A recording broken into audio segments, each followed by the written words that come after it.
Hey guys, what is up? It's Straven, and today I'm showing you guys how I made this spider mesh shoulder armor, shoulder jewelry, I'm not sure what to call it. Basically, I thrifted this top, but I felt like it needed a little something more, a little something extra. And I saw this image on Pinterest that I really liked, and I wanted to recreate it. Of course, all credit goes to the original creator. I'm not sure if it was tagged in Pinterest or not, but either way, I really liked it. So supplies you're gonna need, obviously a top with some shoulder cutouts, or you can just maybe just make this to add on top of a shirt you like or a top you like already.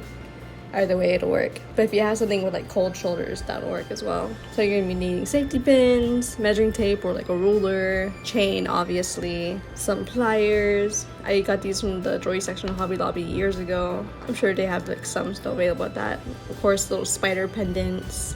These are different colors, but it doesn't really matter, I guess. And of course, some like little O-rings. I got this with the set of jewelry making stuff. So I'm basically measuring the opening of the shirt. It's kind of hard to do because it's kind of like awkward, I guess, to measure it. So I just kind of scrapped it, and I just basically guessed how big it was gonna be, and it ended up being a little bit big, but it's fine because it looks kind of cool, like draped over the top, anyways. So basically, I measured out the chain that I wanted, the length of it, and I'll be dividing that in half. I'm making sure that both of the chains are the same length. This is basically the length of the spider web. They're obviously gonna be separated because they're like two separate portions of it, but just kind of gives me an idea of the length I want.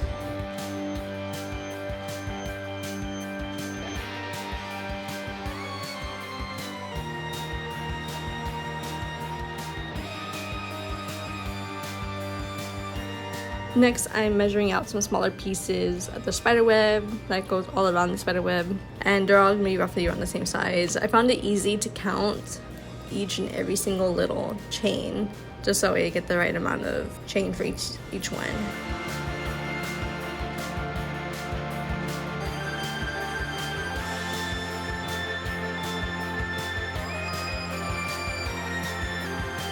Next, I am basically measuring out how long I want the distance between each little web and connecting them together. It got a little confusing because I kind of forgot what was what, but later I'll talk about an easier way how to create this instead of going about the way that I did it first. I was kind of just testing it out at this point.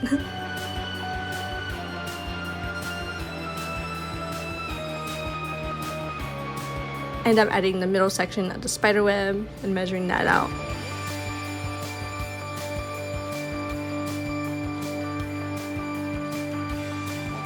Both those steps all the way around the spider web. And here it is pretty much finished. I'm just adding some little finishing touches to it, connecting some final things. I already added the safety pins onto each of the web endings, and now I'm adding it to my top. I had originally pinched the safety pins, that way they wouldn't come off, but I needed to take it off anyways to like measure it out for the second one, so I kind of made a mistake there. If you want to keep it on the shirt, pinch it. But if not, if you want it to be easier to remove for like washing and stuff, then don't pinch the safety pins. And now I have a simpler way to go about making the shirt. Basically, I measured the first one. I just like laid out chain around the first one. I laid it flat on my desk and laid it out and measured basically a huge circle and connected both the ends together. And then I made a little smaller circle for the center, and then of course added some chain to connect the smaller circle and the bigger circle together to create the web. And then I added each individual chain in between each webbing, I guess, and added a smaller chain and spider, of course. And that is basically it for this top. It wasn't that hard to make, but also you need a lot of patience for this because I was almost losing it working with chain. But it took me like roughly 3 hours to make each shoulder. So that'll be it for today's video. Make sure to leave a like and comment down below, and also be sure to subscribe to my channel if you haven't yet. If you guys do recreate this, please tag me on Instagram, Facebook, or Twitter so that way I can see y'all's creations. I hope you guys have a safe, wonderful, and spooky day. Bye guys!